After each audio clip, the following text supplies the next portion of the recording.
Chapter 107 Shizun's Portrait. Once the scholar hit his stride, he prattled ceaselessly for 4 incoherent hours, all Confucius this and Mencius that, and quite over Moran's head.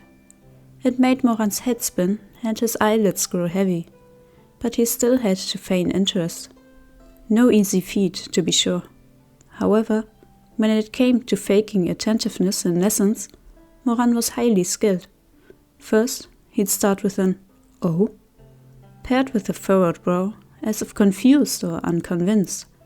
He'd let them talk a while, then try an "oh," and relax his brows to create the impression of dawning comprehension. Some minutes later, he wouldn't forget to open his eyes wide and make them sparkle, then go "oh," to show he'd gained new insight and understanding thanks to his teacher's brilliant guidance. Moran had applied these 3 O's liberally throughout Chu Wanning's lessons. Unfortunately, Chu Wanning never fell for it. He merely looked at Moran with cold eyes and told him to shut it. The little bookworm, on the other hand, had certainly never met such an attentive listener in all his life, and, by the end, his eyes were practically glowing.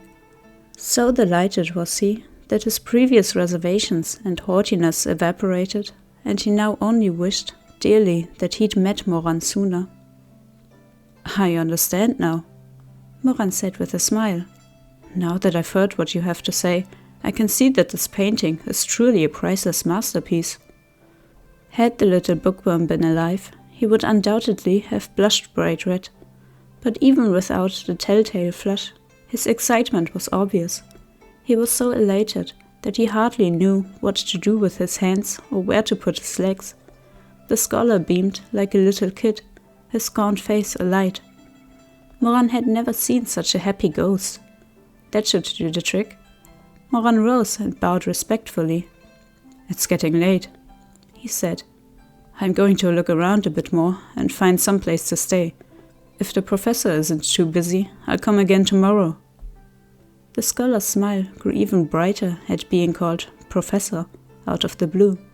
He was half ecstatic and half panicked as he hurried to demur. No, I'm no professor. I sat the exam several times, but in the end, I didn't even pass the county level test to qualify as a chuchai. He trailed off with a sigh. Moran smiled. The depth of one's knowledge is measured not by titles and ranks, but by the content of one's heart. The scholar was shocked. To think you were actually capable of such eloquence. It's something my Shizun said once. I'm just lending his words. The scholar paused for a long beat. Borrowing his words. "Oh, is that how it goes?" Moran scratched his head. I remembered wrong again. It was growing late, and the scholar was unlikely to get any more customers. He began to pack up his cases and pouches. "I'm pretty free myself," he said, "and it's not every day I hit it off so well with someone. Though it's said that friendship between gentlemen is light as water, it's also said that when meeting friends over wine, 1,000 cups is too few, so I say." Moran swiftly cut him off before he could spew any more scholarly ink. "Let me guess," he said with a smile. "It's getting late. How about we go for a drink somewhere?" "Ah, yes, that's right. Some wine to lift the spirits. How about it?" "Sounds good." Moran nodded. Professor's treat. The scholar was completely speechless. The greasy little table supported a measly plate of a dozen or so scattered peanuts and 2 cups of wine scarcely half full. A single dingy candle was the tavern's only source of light, and behind the counter the sly-looking proprietor wiped a cracked bowl. "It's a bit shabby." The scholar seemed a little uneasy. "But I never really got any paper money, so I've only been to a couple places. This one's the most passable of the lot." "It's fine." Moran picked up the wine cup and looked over it thoughtfully. "Do ghosts eat?" "It's all fake. Works like offerings." The scholar popped a handful of peanuts in his mouth, but the amount on the plate remained unchanged. "See?" he explained. "Like this. It's just for the flavor." Moran calmly set down his cup of wine. He wasn't really dead. If he ate, he would get busted. 3 rounds of wine later, the scholar had shaken off his earlier despondency. He chatted with Moran about this and that, then asked, "Mogongse wanted me to draw someone's portrait earlier. Is it a lover?" Moran frantically waved a hand. No, it's my Shizun." "Ah." The scholar seemed surprised. "I've been doing business down here for many years. I've had people come to me looking for paintings of beauties, but this is the first time someone's asked me to draw the Shizun. Is this Shizun of yours good to you?" Weighed down with guilt, Moran said, "Yes, he's very good to me." "No wonder then." The scholar nodded. "What do you want a drawing of him for?" "To find him." "Ah." The scholar looked surprised.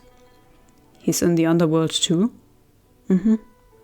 Moran replied, "I heard that the deceased stay here in Nanketown for 8 to 10 years.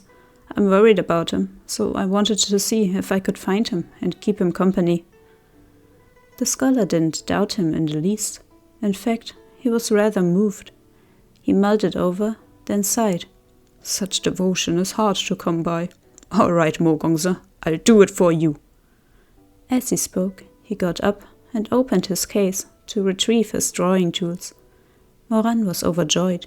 He thanked him profusely and asked for his name, thinking he'd burn a pile of money for the poor guy once he returned to the world of the living.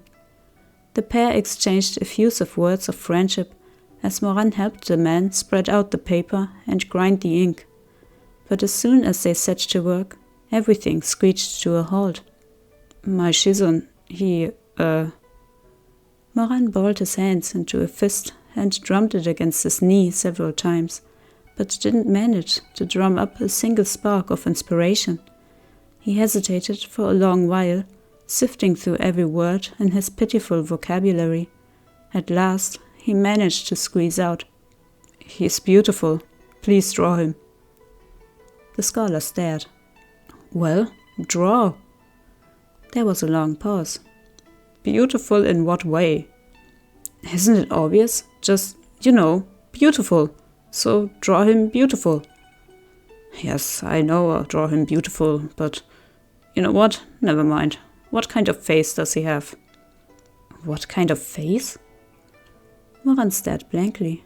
After some thought, he said, "A face is a face." The scholar was beginning to get irked. "Oval, hard, square, round. At least give me a shape." "I don't know these things. Anyway, he has a handsome face." The scholar was rendered speechless once again. "Forget it," Moran said. "If you don't know, then just draw it like my face. Our faces are shaped pretty similar anyway." The scholar gave up on speaking altogether. Next were the eyes. "What kind of eyes?" Just as Moran was about to answer, the scholar added, "Do not say eyes are eyes." I know. Moran waved a hand. "His eyes look, how do I put it? Scary but charming, and cold but gentle." The scholar flung down his brush in a rage. "I quit. Go find someone else." "No, wait." Moran grabbed at him hastily. "No one else draws as well as you do." The scholar glared at him and barely contained anger. But Moran's face shone with sincerity, so he relented and said stiffly, "Very well, but you have to give me proper answers." Moran felt a little wronged.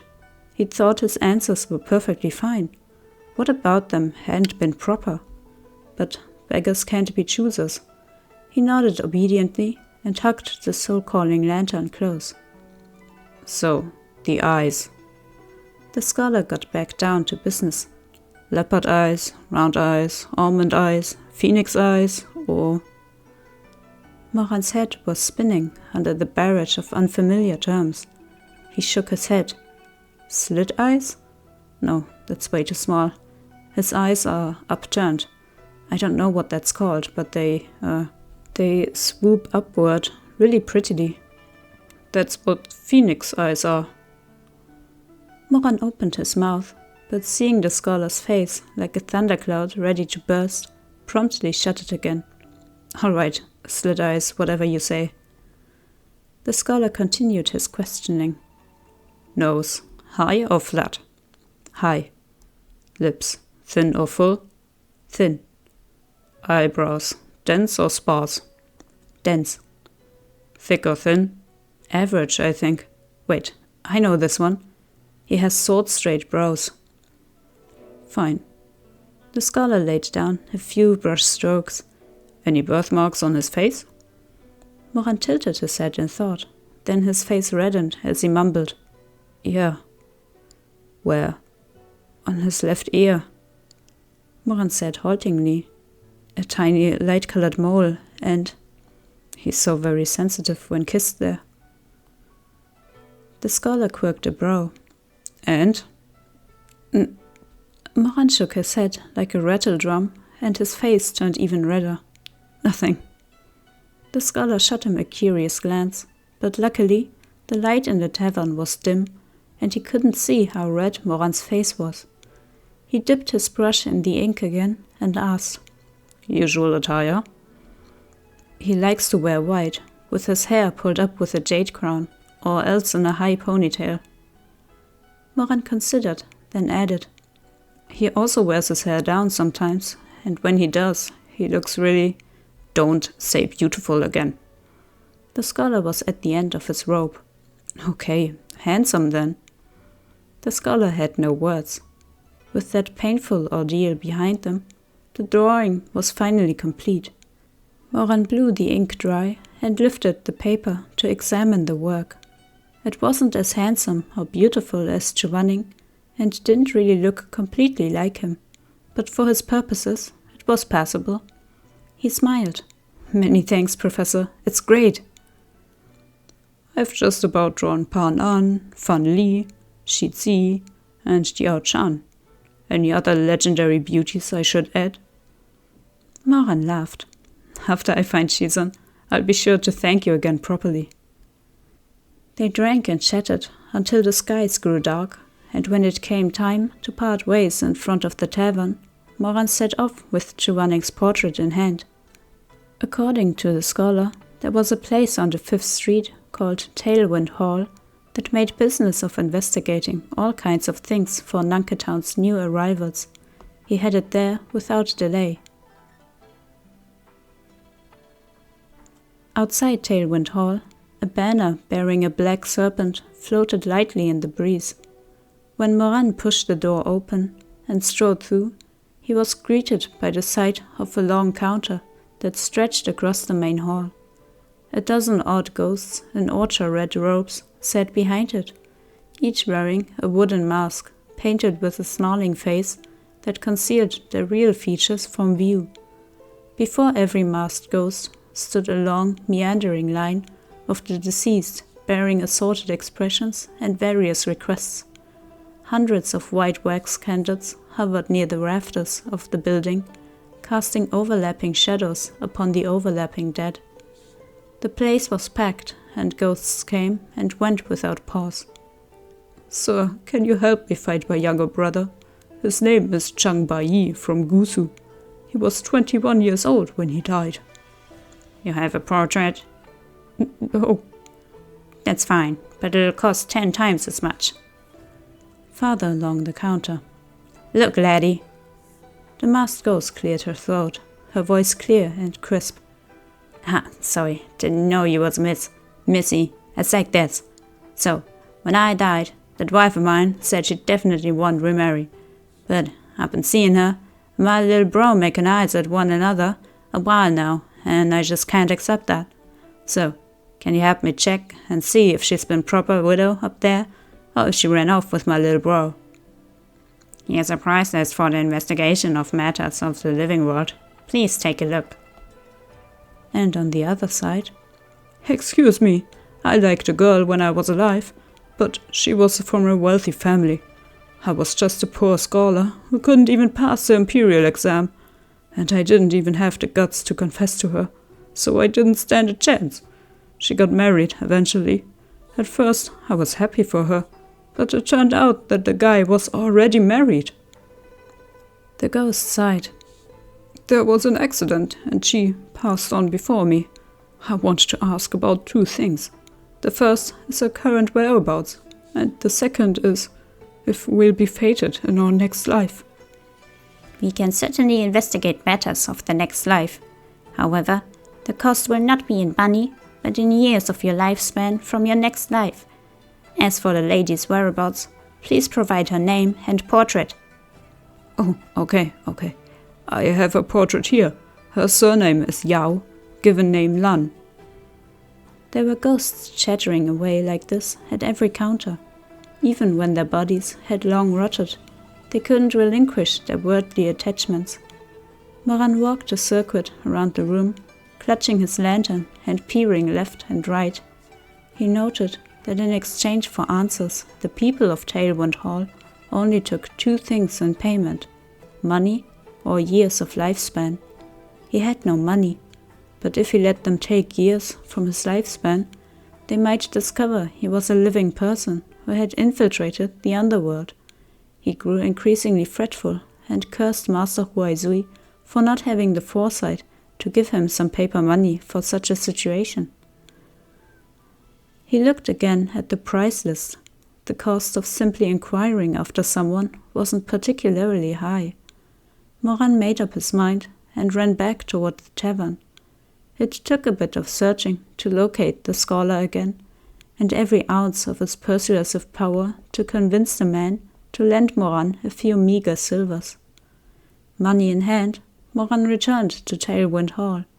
He waited in line for half an age before it was finally his turn. "I'm looking for someone," Moran said urgently. "Here's his portrait." He handed Chu Wanning's portrait over and was about to say more, but unexpectedly the person at the counter took only a single glance at the portrait before chuckling and rolling the scroll back up. "Why are you looking for him?" Moran was taken aback. "You can tell where he is just by looking at the painting?" "Of course. But first tell me, why are you looking for him?" "He's someone I know." The masked ghost shot him another look. "Wait here, please," he said. He leaned over to the colleague next to him, and the two shared a hushed discussion. When he turned back to Moran, his tone had warmed considerably. "Since you'd Sir Chu's acquaintance, no payment is necessary." The ghost rose to his feet and beckoned Moran forward. "Come along then, follow me upstairs."